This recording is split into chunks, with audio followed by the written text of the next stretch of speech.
Over the last few thousand years, we have warped our own history. Our stories of the past have been changed, altered, mistranslated, and completely been misunderstood as we rounded the curve on the precession of the equinox. Modern views of our history account for many things, but completely dismiss many very important pieces in the puzzle. For example, the pyramids of Giza. There is no modern theory that accounts for how these could have been made. Individually, each block cannot be pulled even with 50 men pulling it, let alone drag it for hundreds of miles and then stack them on top of each other 450 feet in the air, in such a precise way that even modern technology can't achieve. Not to mention having it lined up precisely with both Orion's belt, a golden mean, and Fibonacci spiral, and be a primary nodal point of every sacred site on the planet. And that's just one example. Our history is not what we think. Many things that we've been led to believe to be true simply is not. This has got to be the biggest. The field of archaeology recently saw some monumental discoveries that are rocking the foundation of what we think we know about ourselves. Many ancient cities such as Babylon, Erech, and Akkad that were written about in the Bible and other ancient texts were always thought to be myths because no one could prove they existed. Then, one of them was found. This led to finding another, and then another. Inside one of these cities, archaeologists found thousands of cylindrical clay tablets hidden deep within the earth under this ancient city. The tablets were completely covered in text, written in cuneiform, and tell an ancient story that spans back over hundreds of thousands of years on this planet, describing the history of the earth and the origins of the human race in great detail. Now, the first thing we all want to do is just say that they were making things up. They didn't know the history of Earth, and they were simply creating tales to explain where they came from. However, if this was true, how can we explain how they knew so many things about the universe that would seem impossible to know? Not only did the Dogons know all about the distant planets in the solar system, but so did the Sumerians. They described them all in great detail in these Sumerian records. They also knew about the precession of the equinox. That's a tough one for a historian to understand, because it takes over 2,000 years of continuous observation to actually learn that the Earth has a wobble. The Sumerians had this information from day one of their civilization.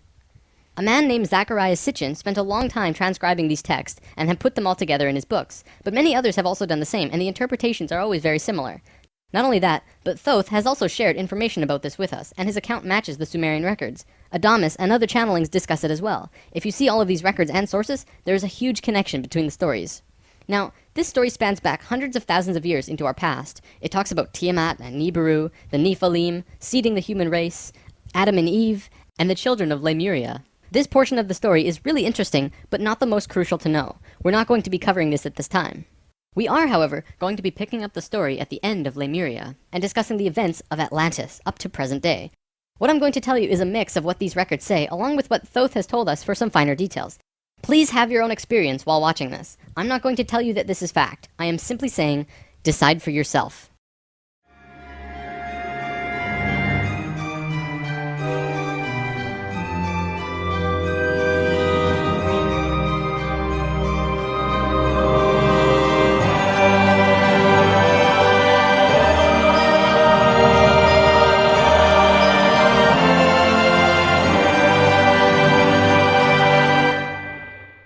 There was a time, long ago, when humans existed at a very high level of consciousness. We were interdimensional and were very psychic. We communicated through thought and emotion, much like how animals do rather than speaking or writing, which would seem very primitive. We lived primarily on a large string of islands called Lemuria, but there was a consciousness shift. We moved up in consciousness, and the islands of Lemuria sank beneath the oceans. At the time of this shift, a new continent rose out of the waters. We called it Atlantis. Back in the early 1900s, the spiritual path of the United States was similar to what's happening today.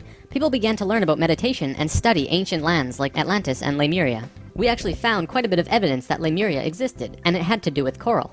See, the ocean floor does rise and fall. Coral can exist up to 150 feet under the surface of the water. In 1910, the surface of the ocean was probably higher because they were able to see coral rings heading away from Easter Islands for a great distance. These rings were estimated to be found at 1,800 feet, which means that for them to have existed, they would have had to be much higher and sunk slowly. Probably more important, they also found the exact same fauna and flora from the Hawaiian Islands all the way to the Easter Islands. This is a great distance, but if you look at a map, you'll see a long string. That string, according to Thoth, used to run along the western shores of Lemuria. It is only on these islands that have the same flora and fauna. Same trees, bugs, bacteria, everything. Science can only explain this if there were closer land bridges between these islands at one point. Although we were studying this at that time, World War I began soon after, and we lost interest in spirituality and the ancient lands for a very long time. After the sinking of Lemuria and the rising of Atlantis, at first the human race became scattered. We moved to various islands and continents all over the world because we didn't have a home. Yet, we didn't know where to go. At that time, there were about 1,000 humans at a very high consciousness, more than all of the rest. They were called the Nakals. Today, we know them as Ascended Masters. The Nacals began preparing Atlantis to be our new home. They projected their energies across the surface of the continent in the form of the Tree of Life, not with 10 circles, but with 12, an extra on top on the island of Udal, and an extra on the bottom in the water. There were 10 components on the mainland, and even though it extended over hundreds of miles on the surface, it was projected to the accuracy of a single atom. We chose to move to Atlantis because of the Kundalini. In humans, the Kundalini is often referred to as the energy serpent that runs up and down your spine. When activated, it provides an immense amount of energy through all of the chakras. The Earth itself also has a Kundalini because the Earth is alive, like an organism, running from the center of the planet to a specific place on the surface. Wherever the Kundalini resides, the people there become the spiritual leaders of the world. The Earth chose Atlantis to be the new energetic center of the planet. After Atlantis, the Kundalini moved to the mountains of Tibet, which is why the Buddhists were the leaders in pure spirituality for the last 13,000 years. It was a very pure place. It moved again within the last 10 years, but that's a story for another time. If you want to read more, check out the book The Serpent of Light by Drunvalo Melchizedek. Suddenly, in a single day, the Nacals breathed life into the Tree of Life on the surface of Atlantis. This created vortexes of energy rotating out of each and every circle. Once the vortexes were established, the children of Lemuria began to be called forth. Millions upon millions of Lemurians who had settled all across the planet began to be pulled toward Atlantis. A great migration began. However, the Lemurian body of consciousness had only reached the age of 12 as a planetary consciousness. Because we were right-brained, we were a female species, like a 12-year-old girl. And some of our centers weren't working yet.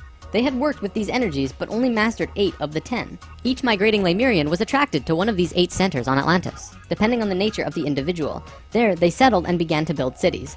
That left 2 vortexes with nobody using them, not a single person. These 2 vortexes were pulling life toward them, and in life, you can't have an empty place. Life will find a way to fill it. Similar to if you were driving along a freeway, following another car, and you drop too far behind, someone will fill the place. That's exactly what happened on Atlantis. Though the Lemurians had only filled 8 of the vortex areas, Mayan records state clearly that there were 10 cities in Atlantis when it fell. You can see these records in the Troano document, which is now located in the British Museum. This document is estimated to be 3,500 years old, and it describes in detail the sinking of Atlantis. To fill these 2 empty vortexes, according to Thoth, 2 extraterrestrial races stepped in. Not 1, but 2 completely different races. The first race were the Hebrews, coming from our future. Thoth says that they came from off-planet, but we don't know where exactly. The Hebrews were kind of like a kid who went through 5th grade and didn't make it, so they had to do that grade over again. They learned all the math, the left brain stuff, but they didn't get the right brain aspect of evolving consciousness, the doing. They didn't graduate to the next level of evolution, so they had to do it again. They knew a lot of things that we didn't know yet and brought many concepts and ideas to us that we weren't aware of yet. Now, if this is true, this would explain quite a few things about the Hebrew people in general. They seem to have many sacred geometries hidden within their culture. It also puts perspective on the story of Exodus. Perhaps Moses incarnated into that lifetime to free the Hebrews because they were not direct descendants of humans and were being treated unfairly. Or could it be that Moses was visited by an ascended master of the Hebrews who guided him to free their people? Given what we know about dimensions and consciousness, it definitely puts a fresh perspective on old stories that didn't make much sense. We could talk about this more, but let's continue for now. There were no problems caused by the Hebrews coming to Atlantis. They actually benefited our evolution. The other race that stepped in caused big problems. These beings came from the nearby planet of Mars. See, according to Thoth, Mars looked very much like Earth a little less than 1,000,000 years ago. It was beautiful. It had oceans and water and trees that were just fantastic. But something happened to them, and it has to do with something called the Lucifer experiment. From the very beginning of creation, everything is simply an experiment. Creation itself was just consciousness creating and inhabiting itself in that creation. There is no divine plan. Spirit can do whatever it wants. Having said that, if Spirit decides to cut itself off from the rest of consciousness and create a separate reality on its own, it can do that too. This is called the Lucifer experiment. Because Spirit is God, it can do this. There is nothing wrong with that. We've kind of been led to believe that Lucifer is evil and the devil. This just isn't true. Lucifer is just another means of perceiving the reality. It is not a unity perception of oneness, but rather a duality perception of two-ness. There's a flower of life pattern for Lucifer as well, but that's a big topic for another time.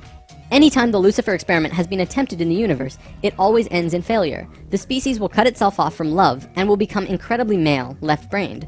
What always ends up happening is that everyone becomes very greedy. There is no compassion for one another, and everyone ends up fighting until they end up killing themselves. More than 1,000,000 years ago, the beings on Mars joined the Lucifer experiment, and it failed dramatically. Basically, they cut themselves off from the unity of the universe and created a separate reality. When the Martians severed the love bond, they became pure male, logical beings with no emotions. What happened on Mars was that they ended up fighting. Mars became a battleground. Eventually, it became clear that Mars was not going to survive. They blew their atmosphere away and destroyed the surface of the planet. Nova recently did an episode on planetary magnetics, and they found some interesting things about Mars. The planet didn't have a magnetic system, however the surface was magnetized, implying that at one point it did, but that something happened. Now, we've been discussing the star tetrahedron before, and now I want to give you a brief understanding of the Merkaba. The Merkaba was known in ancient times as the Chariot of Ascension. It is the star tetrahedral energy field around the body. All around the world there are references to this in ancient texts. When activated to its full potential, the Merkaba, which is both a tool and part of your being, can be used to do the impossible, included but not limited to changing dimensions and traveling through the universe. Before Mars was destroyed, they built huge tetrahedral pyramids. They built 3, 4, and 5-sided pyramids, eventually building a complex that was able to build a synthetic Merkaba. After a million years or so, it's been eroded, but the proof is there. Now, because the Martians were severed from the Unity consciousness, they couldn't create a living Merkaba. They simply used it as a tool. They created a synthetic Merkaba to travel in time and find a new home. A small group of Martians tried to get away from Mars before it was destroyed, and that place they found was Earth. About 65,000 years in our past. They saw this little vortex sitting there, just pulling in life, with no one in it. They didn't ask permission. Being part of the Lucifer experiment, they just said, alright, let's do it. And they stepped onto that vortex, and in doing so, they joined and changed our evolutionary path. Thoth's father, Thome, was one of the Nacals who set up Atlantis on the island of Udal. That island, the top of the Tree of Life, was the brain of Atlantis, and on it was a small city called Poseidon. This city is what Plato was discussing when he said that Poseidon bore 10 children, the 10 circles on the Tree of Life. Poseidon was made of 3 rings painted in black, red, and white stones, and it was the symbol for Atlantis. The inner circle represented the Nacals, the middle circle were the priesthood, called the Maya, and the outer circle represented the regular people of Atlantis. We'll come back to this down the road. There were only a few thousand Martians who came to Earth through the synthetic Merkaba. The first thing they did when they arrived in Atlantis was try to take over the continent. They tried to declare war and invade. However, they were vulnerable due to their small numbers, compared to the millions of Atlanteans, and we finally subdued them. We were able to stop them from conquering us, but we could not send them back. When this happened on our evolutionary path, we now had the planetary consciousness of a 14-year-old girl. The Martians were an incredibly male species, and also very old, so what you had was a 14-year-old girl being taken over by a 60 or 70-year-old man. We had no choice in the matter. The Martians just stepped in and said, like it or not, we're here. They didn't care what we thought or felt about it. Really, it was no different from what the settlers of North America did to the Native Americans. Once the initial conflict was over, it was agreed that the Martians would try and understand this female thing they lacked. This emotional feeling, which they had none of at all. Things more or less settled for a while, but the Martians slowly began to implement their left-brain technologies, which the Atlanteans knew nothing about. One after the other, the Martians kept putting out these left-brain inventions, until the Atlanteans slowly began to see things through their left brain. We slowly began to become a male species. The Martians gained control, bit by bit, until eventually they had all of the power, as was their intention. The animosity between Atlanteans and the Martians never subsided, not even till the end of Atlantis. They hated each other. The Atlanteans were shoved down and treated like inferiors. It was like a marriage that the female component didn't like, but the male component didn't really care if she liked it or not. It remained this way for a very long time, until about 26,000 years ago, when the next phase slowly began. Before we continue, we have to talk about polar shifts. See, in the 1930s, Edgar Cayce was channeling information for a geologist when he stopped and he said, "There's something you should know. In the near future, the Earth's poles are going to shift." Cayce was a brilliant man with a very strong connection to higher dimensions, where he communicated with other beings for the human race. Ultimately, it was because of his channelings that the belief system called New Age was created. This is again just putting what he was doing into boxes of understanding, because no one else understood what he was doing at that time. Nevertheless, when Cayce talked, people listened. Geologists began exploring the possibility of a polar shift, and they found something remarkable. A string of major pieces of evidence came forth and lent tremendous weight to what Cayce was saying, and they have now changed the world's view on the subject. Scientists believed that if there was going to be a physical pole shift, there would also be a change in the magnetic poles. Through studying lava beds, geologists were able to see where the planetary magnetics were when the lava beds hardened at certain depths. They found that the earlier magnetic poles were not where they were now, but in Hawaii. The last shift that took place was 13,000 years ago, and we will get there in the story soon. They did another test and found that it had shifted again 26,000 years ago as well. Scientists also learned that polar shifts happen very quickly. In a single day, the magnetics would do a complete flip, or turn 90 degrees. There's that number again. And within 24 hours, the sun would be rising differently than it did the previous day. This shift has happened hundreds of times over the last 100 million years on Earth, but it's speeding up now and happening faster and faster. Now only 13,000 years between each shift. A whole new viewpoint is beginning to be understood. From space, would this not appear as a pulse? Now, there's a lot more to talk about with polar shifts, but I'm going to give you the basics. A scientist named Charles Hapgood was studying this at great detail because the leading theory behind what caused polar shifts was still underdeveloped at the time. He came up with a theory that demonstrated to be possible through various experiments. Through these experiments, they learned that the surface of the Earth, the crust, could slip over the main mass of the Earth, which continues its rotation as if nothing happened. The crust would rotate and spin out of control until eventually it settles again in a new location aligned with the new magnetics. During this time, there are massive earthquakes and tsunamis and devastations that rock the world. Doesn't that sound a bit like the destruction described in the Book of Revelations? Now, I don't want to freak anyone out. Besides Edgar Cayce's account, many other ancient prophecies, including Nostradamus and Mayan prophecies, have talked about polar shifts in one way or another. And modern science is becoming increasingly aware that there is going to be a polar shift in our near future, which is lining up with our consciousness shift, though they don't take that aspect into account. It's funny actually, a while back, NOVA did 2 reports on polar shifts, and both times NASA shut them down. Then recently, NOVA released a new video called Earth's Magnetic Storm. That video shows all of the evidence for pole shifts without actually using the words pole shift. It's almost as if a specific company doesn't want us knowing about this and the evidence that's been brought forth. Polar shifts are directly related to the magnetics of the planet as well. Planetary magnetics are supposed to look like this, but the reality is much different. Our magnetics have been weakening over the last 500 years or so, and today, they look a little more like this. It was the magnetics becoming more and more warped that's causing many of the problems we've seen in the last 20 years. Birds follow the magnetics of the planet to migrate, and they'd be ending up in places they shouldn't be.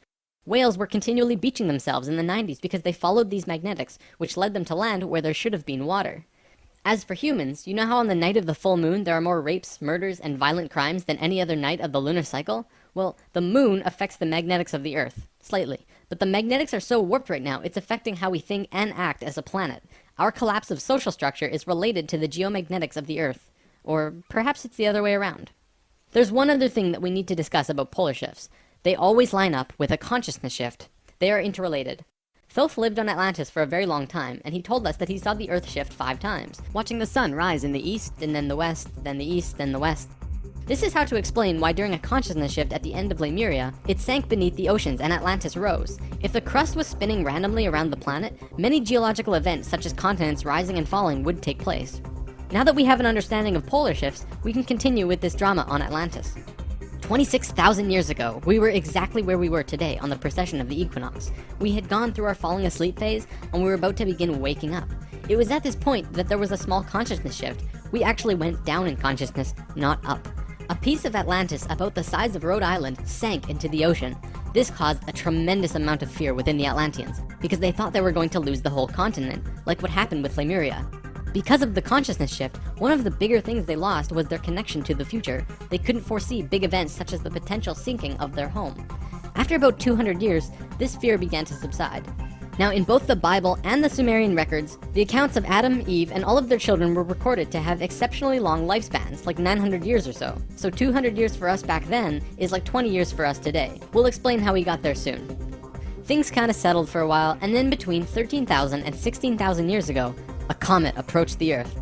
Because we were living at a high consciousness across all dimensions, the Atlanteans became aware of it before it hit. A great conflict occurred in Atlantis. The Martians, who were in the minority even though they were in control, wanted to blow it out of the sky with their laser technology. However, the Nacals had learned of the comet's true nature, and the Atlanteans protested. They said that the comet was in divine order. They had to allow it to take place naturally. Let it hit the Earth. That's what's supposed to happen. The Martians fought the Atlanteans, but in the end they gave in. The Martians agreed to let it hit the Earth. When the time arrived, it came screaming into the atmosphere, plunging into the Atlantic Ocean just off to the western shores of Atlantis, near where Charleston, South Carolina is now, only that was at the bottom of the ocean at the time. The remnants of the comet are now scattered across 4 states, and science has definitely determined that it hit at least 12,000 years ago, if not more. They're still finding pieces today. Although the main portion struck near Charleston, a few fragments actually hit the main body of Atlantis, crashing into an area right where the Martians were living, killing a huge portion of their population. They were pissed. They said, "It's all over, we're divorcing you, and we're gonna do whatever we want. You can do what you want, but we will never listen to you again." We know this whole bit. We've seen it in divorced families throughout the world. And the children? Well, look at our modern world today. We are the children.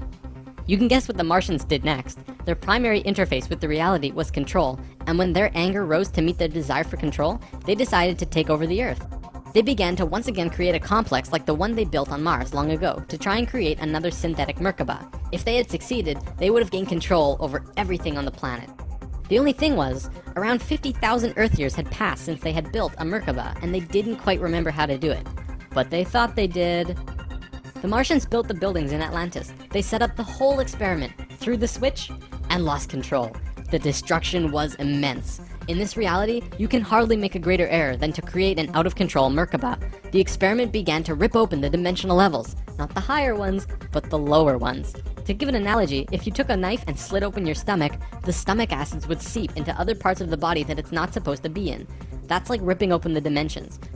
The Martians almost destroyed the Earth. The environmental disaster we are experiencing today is nothing in comparison, though today's disasters are a direct result of these events. Because of this tear in the dimensional levels, a huge number of lower dimensional spirits and beings were thrown out of their comfort zone and into these higher levels. They were forced into a world that they did not know or understand. To survive, they needed bodies and began automatically entering into the bodies of people. For every human body, there were hundreds of lower dimensional spirits inhabiting them. These beings were Earthlings like us, but very different, not coming from this dimension. It was a catastrophe, probably the biggest the Earth has ever seen. The reason the Nacals were special wasn't just because of their incredibly high consciousness, making them like guides of Atlantis. They also had achieved what today we call immortality. Let's just say they figured out a way to keep their body healthy and young for as long as they chose, and could choose to pass on whenever they desired it. When reincarnating, they do not suffer the great memory loss that we do when we incarnate. They did it through their expanded consciousness and tantric interdimensional sex meditations. This is how Thoth was a priest king of Atlantis for thousands of years and stayed on Earth until 15 years ago when he gave all of his memories and understanding about sacred geometry to a man named Drunvalo Melchizedek. The Merkaba is formed out of 3 star tetrahedrons overlaid on top of each other.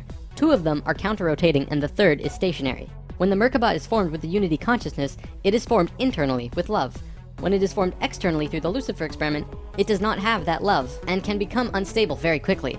The Martians' attempt at controlling the world took place on one of the small islands in the west of Atlantis. This place today is known as the Bermuda Triangle. It's a triangle because the top of the stationary tetrahedron of the Merkaba is actually sticking out of the water there, which causes a huge electromagnetic imbalance in that area. Many planes and boats have reported to have gone missing there. They just vanish without a trace. The imbalance is multidimensional, and in many cases, these ships and planes have been sucked into different dimensions, never to be seen again.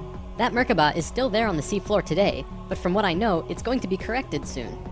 The Nacals did their best to save Atlantis. They sent most of the lower dimensional beings back, at least as many as they could, and sealed up the dimensional tear. Despite this, the situation got really bad, really fast. All of the economic systems collapsed. Financial, social, and all concepts of how life ought to be completely broke down. Everyone on Atlantis began getting sick with weird diseases, and the entire continent went into a state of survival. Life was no longer about living. It became about surviving until tomorrow. It was a literal hell on Earth. The Nacals had no idea what to do. They were children compared to the events that had been thrust upon them. So they prayed. They prayed to the highest levels of conscious life in the universe, asking for help from anyone who could hear them. The problem was reviewed on many high levels of life, who I am drawing as the Justice League because the 11th and 12th dimensions are completely incomprehensible to us in our current state. What they told us was this: we were going to fall. We were going to hit rock bottom, level 1, the lowest place we possibly could be in the universe and still survive. Also, we were changing polarity. We were no longer a female species, so we were starting from square one as a male species. And finally, and this was the shocker, we would only have 13,000 years to return to Christ consciousness. Normally, it takes hundreds of thousands of years for a species to get to Christ consciousness. We had to do it in a fraction of the time. If we didn't, we would not survive. This has never happened before in the universe, ever. Thoth, who was the priest king of Atlantis at the time, learned that they would have to perform this experiment on themselves. They received instructions from the highest levels of life and they went on their way. Thoth proceeded with a being named Ra and Aragat, who were previous kings of Atlantis, and began the experiment. To understand what they did, we have to talk about consciousness grids. A planetary grid is an etheric crystalline structure that envelops the planet and holds the consciousness of any one species of life. This grid does have an electromagnetic component associated with the third dimension, but it also has a component for every dimension as well. These grids are geometric, of course, and science will eventually discover that there is a grid for every species in the world. Each of these grids have their own geometry and are unique. There's not another one like it, just as the species itself are unique. These grids give off light as well, and from space they can be seen as the source of the bluish glow around the Earth. What Thoth and friends had to do was create a synthetic Christ consciousness grid, allowing humans to ascend to Christ consciousness in a very short time. But first, let's talk about the science behind the grid. Perhaps you've heard of the 100th monkey experiment. Over a span of 30 years, scientists were researching a species of monkey called Macaca fuscata on an island in Japan. They were providing the monkeys with sweet potatoes by dropping them in the sand. The monkeys liked sweet potatoes, but they didn't like the sand and dirt so much. A few monkey children figured out that they could wash their sweet potatoes, and some of them taught the technique to their parents. Only a few of the adult monkeys did this though. This went on for some time until one day, the monkeys who actually knew the technique hit critical mass. And bingo! The technique started spreading faster than it did before. Monkeys started learning it really easily across all of the Japanese islands nearby as well as on the mainland. They knew that there had to be something that wasn't yet understood about how a species is connected to itself. So what did we do? We tried it on humans. A research team made a picture out of human faces.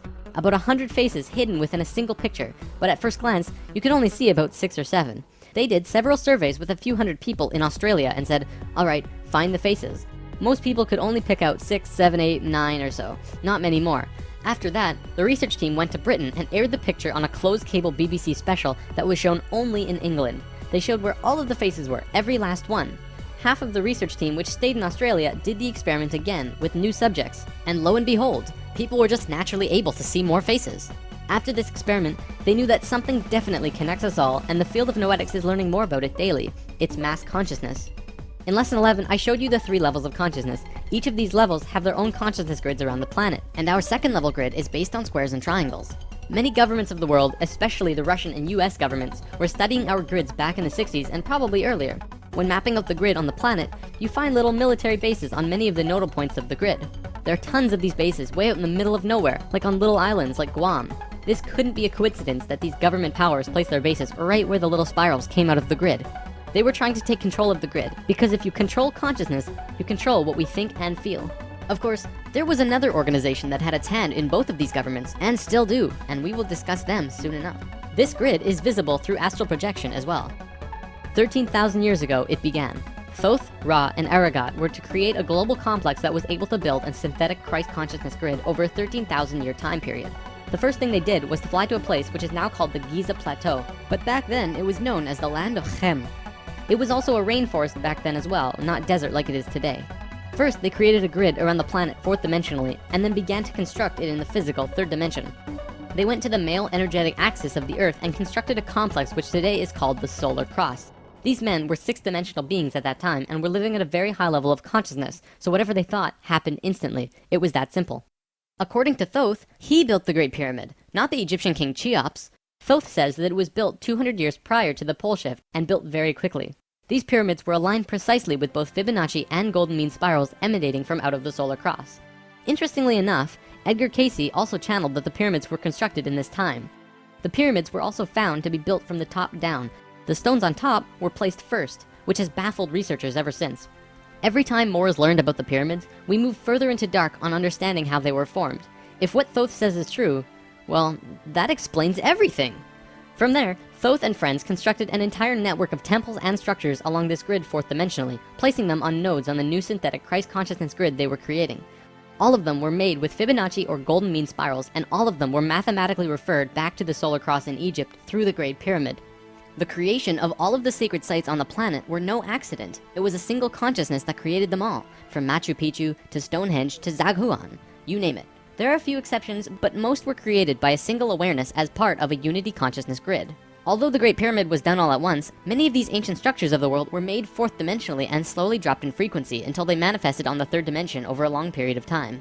Richard Hoagland's research brings this forward, but he wasn't the first either. They showed how one sacred site is extrapolated from another to another to another. A hot topic of discussion right now are ley lines. These are simply geometric relations between sacred sites. Archaeologists are now finding these huge connections between major spiritual sites in the globe, and now we know why they're connected. These sites had to be built physically so that the Christ consciousness grid could manifest.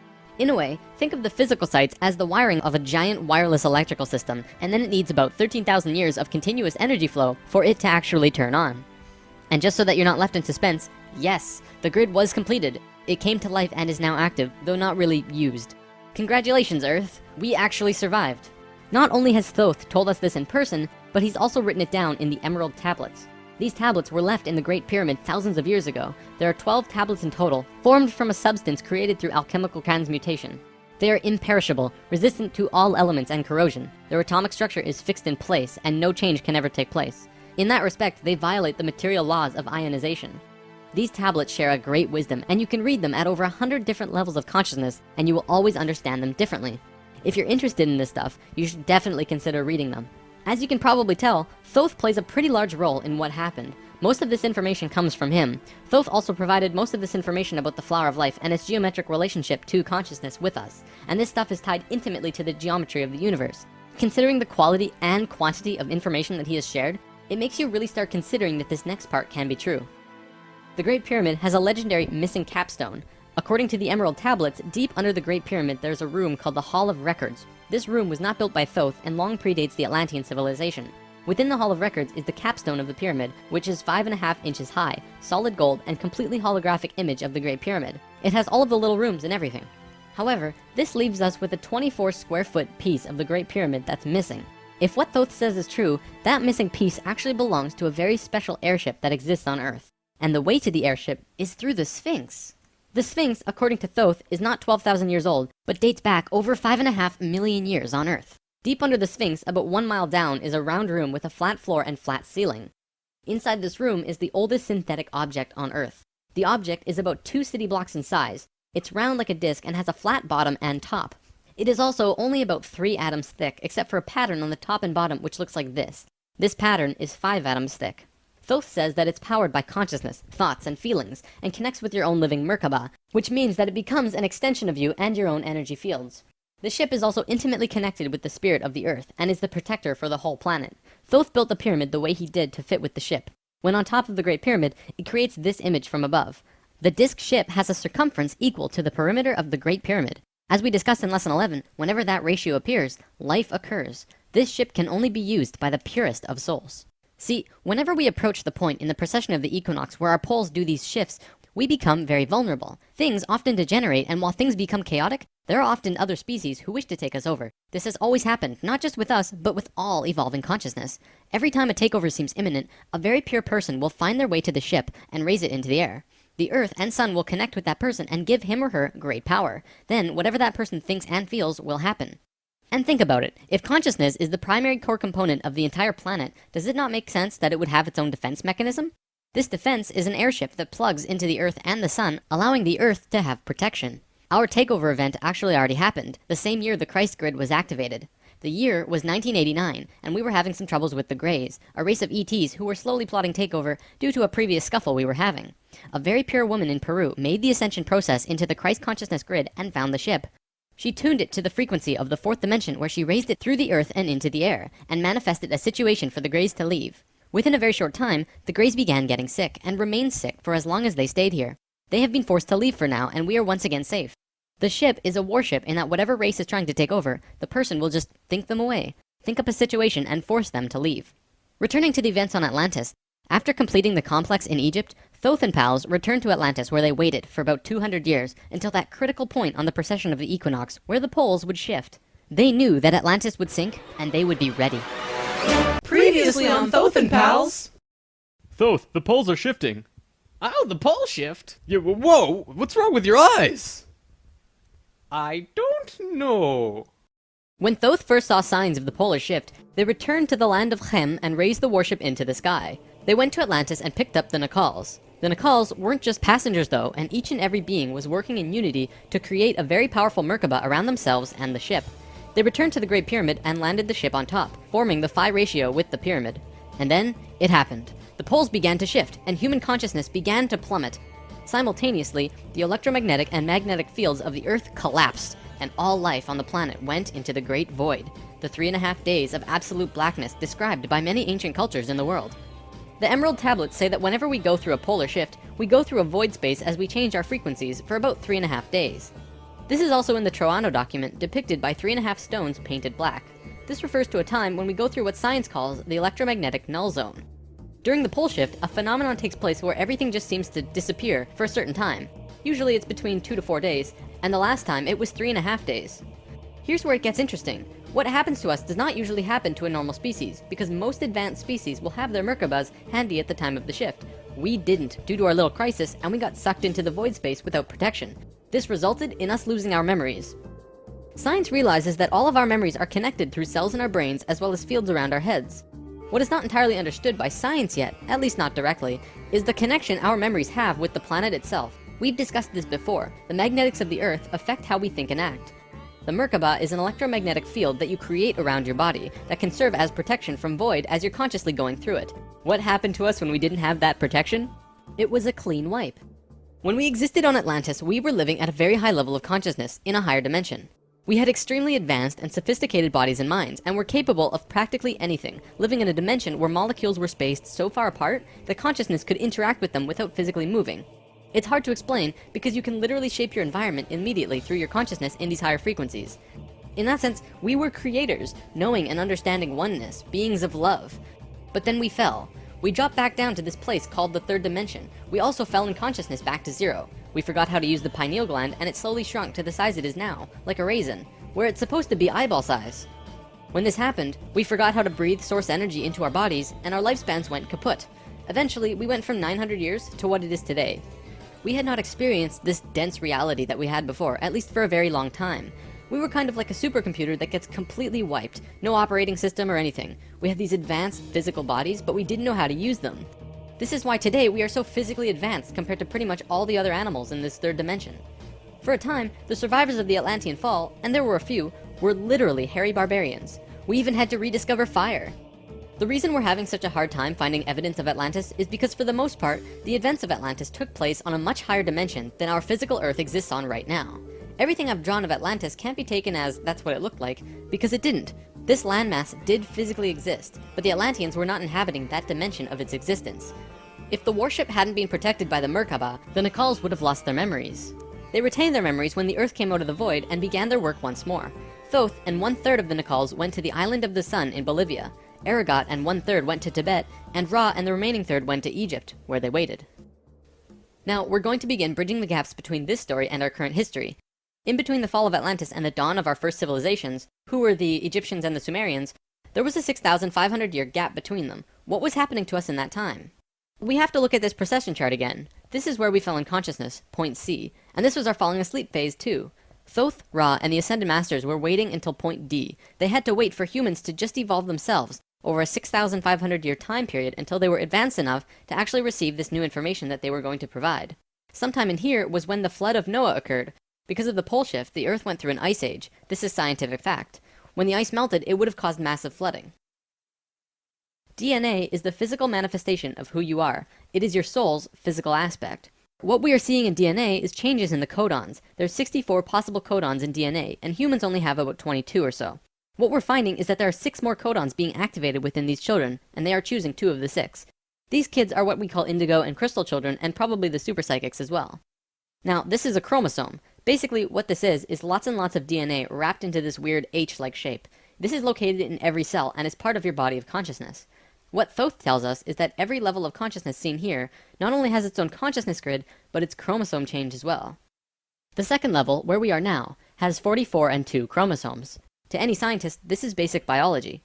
The first level, however, has 42 and 2, and this third level has 46 and 2. The fourth and fifth have 48 and 2 and 50 and 2 respectively. The primary physically visible difference between these DNA in all life is height. The first level has an average height of 4 to 6 feet tall. The second level, us, has an average height of 5 to 7 feet. Third are about 10 to 16 feet, which we are about to translate to. Fourth is 30 to 35 feet, and the last is 50 to 60. You may remember a being named Metatron, the Hebrew archangel who is the perfection of what humanity is to become. He was 55 feet tall, that guy. The last 2 heights are far in the distant future for us, though. This is a place in Egypt today called Abu Simbel. The first thing you notice is that these statues are huge, but with the information about the DNA, this paints a different picture. These beings would be in the 60-foot range if they were to stand. They were at the 5th level of consciousness. These beings on a different wall are 35 feet tall, 4th level of consciousness. Here are some 3rd levels as well.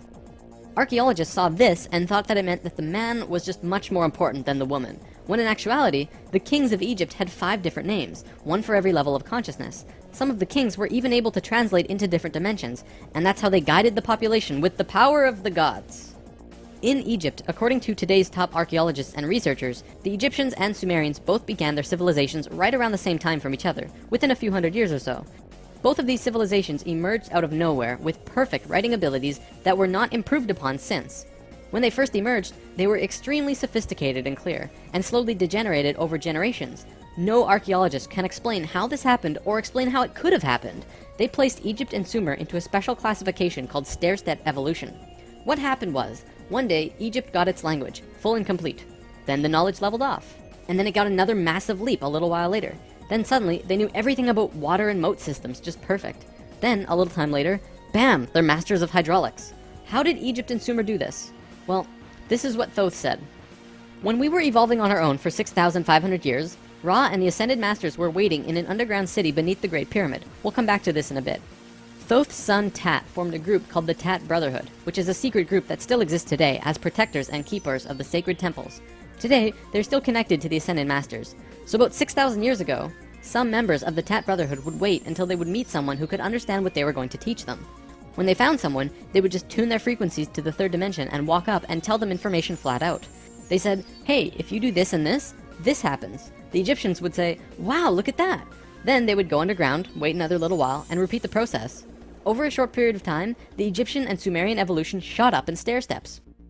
As for the Sumerians, they also received a more detailed story by those who were assisting them. They described to the Sumerians in all of the details they remembered. They said, this is the history of the planet, write it down. The Sumerians knew about the precession of the equinox because they were told it by the Nacals from Atlantis. After this stair-step period, we began to fall asleep further. Things got worse once more. It was our falling sleep stage of precession, and although the Nacals had given us a boost, we were consciously dozing off. On that note, it's time for the story about the city under the pyramid. Keep an open mind about this because there is very little proof for what I'm about to say. For over 40 years, Drunvalo Melchizedek has been studying human consciousness through sacred geometry and spiritual teachers and masters all over the world. In 1996, he was contacted by a source in Egypt who said that something incredible had been discovered. A stone stele came out of the ground between the paws of the Sphinx into the daylight. They removed it and dug into the earth beneath the Sphinx. There they found a room with 3 tunnels leading off of it. One of the tunnels, which went to the Great Pyramid, had another tunnel coming off it, and it was shielded by a wall of light. Bullets could not pass through this field, and people could not even get close to it without feeling like they're going to die. The Egyptian government found a particular person who could turn off this field.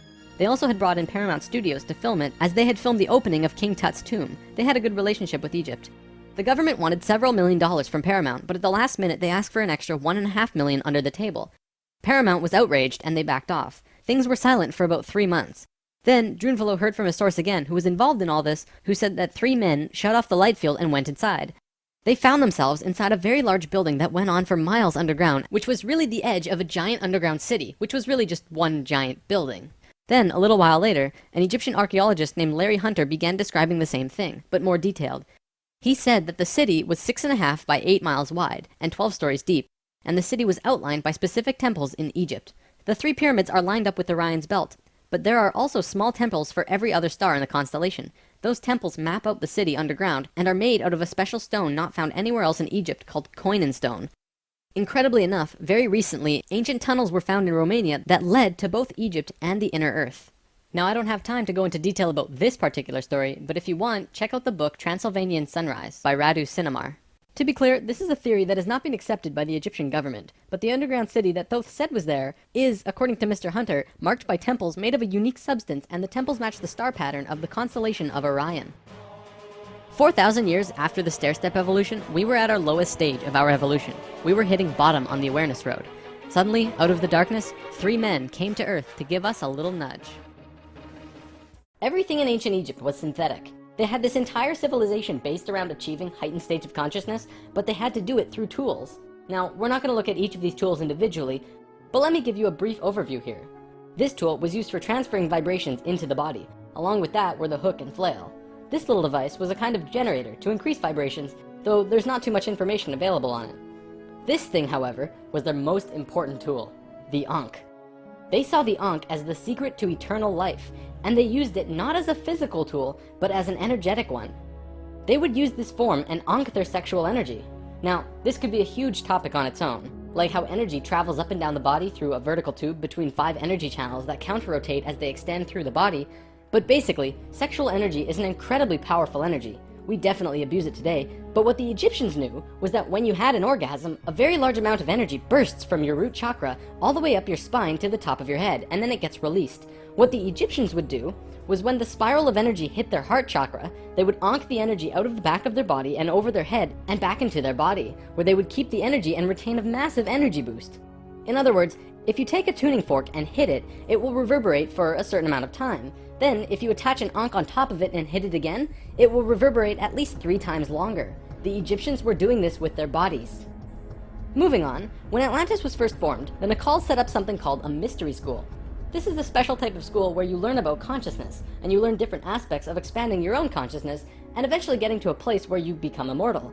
It usually took a very long time to achieve this state, and that's why there were only about 1,000 Nacals in comparison to the millions of Lemurians at the start of Atlantis. The first Atlantean to reach the immortal state was a man named Osiris. Ancient Egypt's mythology tells a story about Osiris, a man who was killed and cut up into pieces by his brother in an act of rage, and then the pieces were scattered. This event, perhaps less exaggerated than the myths, actually did happen, and it took place on Atlantis. Osiris's wife and sister retrieved the pieces, and upon returning the final piece, they restored the creative energy flow and brought his spirit back into the body.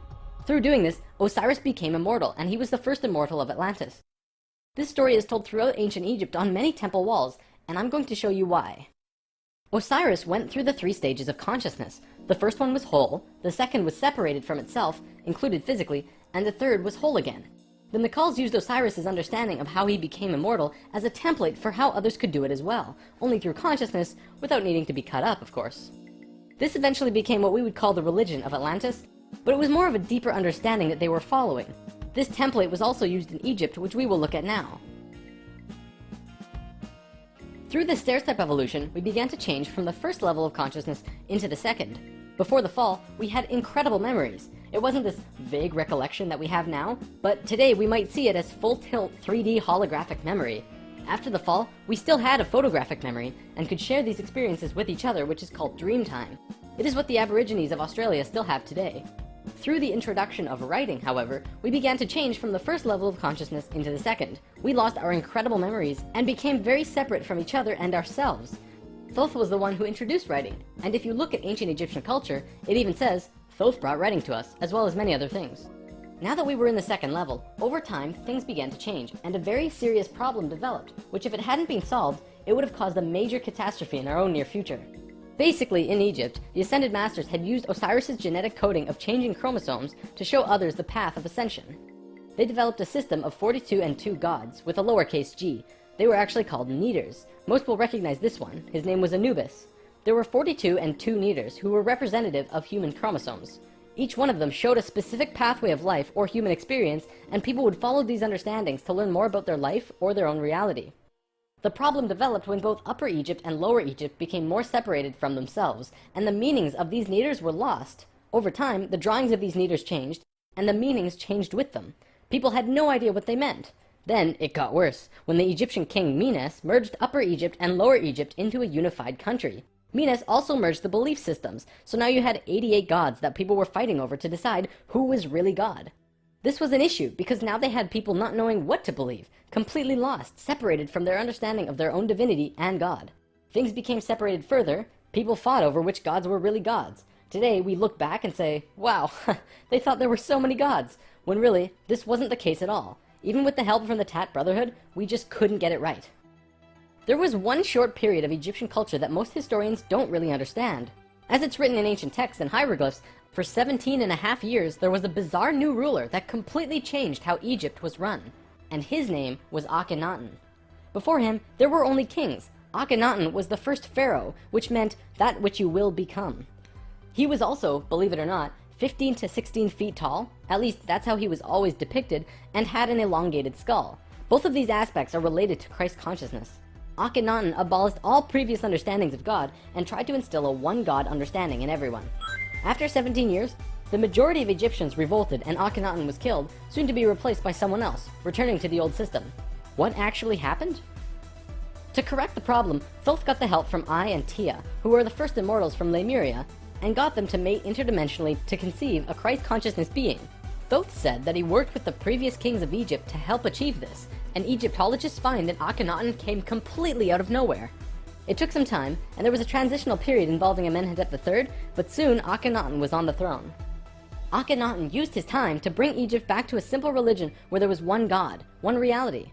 He used imagery of a sun disk to represent this. The priests in Egypt didn't like that because the religious beliefs were centered on the priests. Then he comes along and says, you don't need priests, God is within you, and you can access God from within your own selves. Well, they didn't like that. He also pulled the military back and said, don't attack unless someone else attacks first. The military didn't like him either. Plus, the people generally didn't like him because they enjoyed worshipping their many gods. Eventually, they disposed of him. After all that, what did Akhenaten do that evidently saved humankind? Well, he developed a mystery school, with the intention of showing a small group of humans a way to ascend into the immortal state. Usually, it took hundreds of years to reach the level of immortality, and Akhenaten had 17 years to produce results. This was a very close call, but he did it. He actually showed 300 individuals the path to immortality in this short time. So after the general population disposed of Akhenaten, these 300 immortals would go beyond Egypt. Thoth wrote in the Emerald Tablets that after ancient Egypt ended, he brought a man named Pythagoras into the Great Pyramid and taught him the geometry of the universe. That man then went on to found Greece, which was originally built upon schools for teaching geometry and the Platonic solids and all of that stuff. Thoth lived a lifetime here as well, where he was known as Hermes Trismegistus. Akhenaten's immortals became a group called the Essene Brotherhood. They first migrated to a place called Masada in Israel. Even today, Masada is known as the capital of the Essene Brotherhood. Now get this. In this brotherhood, there were two people in particular, a man and a woman. You might have heard of them. Mary and Joseph? See, it was part of the Ascended Master's plan that they would bring in a being who would show the pathway to Christ consciousness. He would come to Earth as a second-level being, a regular Joe, and achieve Christ consciousness through the course of his life. Then, the ascension process, the transitional experience from the second to third level, would go into the consciousness grid that was still being formed. He was able to transition because he was originally from these higher levels. That man is known today as Jesus, although his name at that time was Yahshua ben Hur. If Yahshua had not shown up, we would not have had that ascension experience available to us today. None of us would be aware that these higher levels of understanding even existed, and we would destroy ourselves. According to what Thoth said, Mary and Joseph mated interdimensionally. Mary could have been a virgin, physically, but she mated with Joseph in a way that would allow a soul from a higher reality to come down to Earth and have a human experience. Usually, this is impossible to do otherwise. Through Yahshua's work, he came here just like us, a total human being, but he went through these three important stages: final death, resurrection, and ascension, and gave us these experiences so that we could access them down the road. Now, as we all know, the story of Jesus has a missing piece. He was a child, disappeared for some time, and then showed up again when he was 30. In a book called The 18 Absent Years of Jesus Christ, the leading theories about where he went was actually out east to either the Himalayan or Tibetan mountains, where he became an enlightened guru. He brought his teachings back to the world after that. If you remember from part 1, the Kundalini of the planet was residing in Tibet at that time. They were very spiritually adept people living there, and remain so today. Now, on the topic of Christ, there's something else I'd like to bring up: the Lord's Prayer. Today, we know this as the only prayer that Jesus taught, but did you know it's actually a geometric prayer meditation? A man named Bodhi McCoy spent over 20 years working with this prayer and analyzing it with sacred geometry, and has discovered some incredible synchronicities. In his book, Live the Promise, he explains how the original prayer, not the extended version mind you, has 7 segments or thoughts, which align perfectly with the 7 chakras as well as the 7 original branches of yoga. Bodhi teaches how to do this prayer meditation, as well as meditations him and his wife have developed based on the Lord's Prayer, called heart dances. It's really quite incredible to see how it all works with the pure geometries of the universe. If you wish to learn more, check out livethepromise.net. If you study Christian religion and Egyptian religion, you'll actually find that they parallel in almost every way except for the Egyptians' understanding of God. Most evidence shows that Christian religion came out of Egyptian religion, and then later they went back and discredited the Egyptians. Around 300 AD, there was a council called the Council of Nicaea, which was the syndication between the Roman political and religious authorities. Basically, the religious leaders and political leaders realized that they could unite and impose more influence on the people and control society through their unity. It's right around this time that we begin to see the manifestation of the New Testament, which was put together from scriptures and stories, some newer and some much older, which were renewed and superimposed on the life of Yahshua ben Hur, which today we know as Jesus of Nazareth. The term Christ actually stems back from much before the Bible. It comes from the word Christala, which is a word that derives from the original 7 core audible sounds of creation. When the creation of the universe occurred, the original tones were ka, ra, ya, sa, ta, ha, la. Christla actually was broken down on earth into 2 words, Christ, which soon became Christ, and Hla, which became Allah, which were broken down and changed through oral tradition. The symbol for Atlantis was 3 rings inside of the other. The inside were the Nacals, the middle ring were called Maya, and the outer ring were the Atlanteans. The Maya's job was communicating the messages from the inner circle out to the regular people of Atlantis. When Atlantis sank, the Maya took their knowledge, a crystal skull with memories of Atlantis, and their calendar, and went out to what today is called the Yucatan Peninsula, birthplace of the Mayan civilization. Their calendar is the most advanced, detailed calendar on the planet, and it has its roots in Atlantis. Over the last few hundred years, a group of people have slowly monopolized the entire world into what it is now. Today, there are 13 families that are among the richest families in the world. They have their hands in next to every organization and government and control over 95% of the money. They control our modern world from the very tippy top. Today, we like to call them the Illuminati, except that's not really who they are. The word Illuminati means enlightened ones, which was established long ago as a secret society that was focused around expanding knowledge through scientific and spiritual understandings. Secret societies were not originally bad, but rather consisted of those who just kind of got it. They understood information that the average person at that time would not accept and demonize. These societies had to be kept a secret because of the control that the church had and refuted against what they wanted to explore. This is where Freemasonry originally comes from. If you do the research on the time periods, what probably happened was that the church, who had the majority of the control at the time, probably infiltrated some of these organizations to make sure that they were not creating plans to expose information and destroy the world order that they had created. This led to the church exposing some of the societies as devil worship and blasphemous, and fear of these groups rose.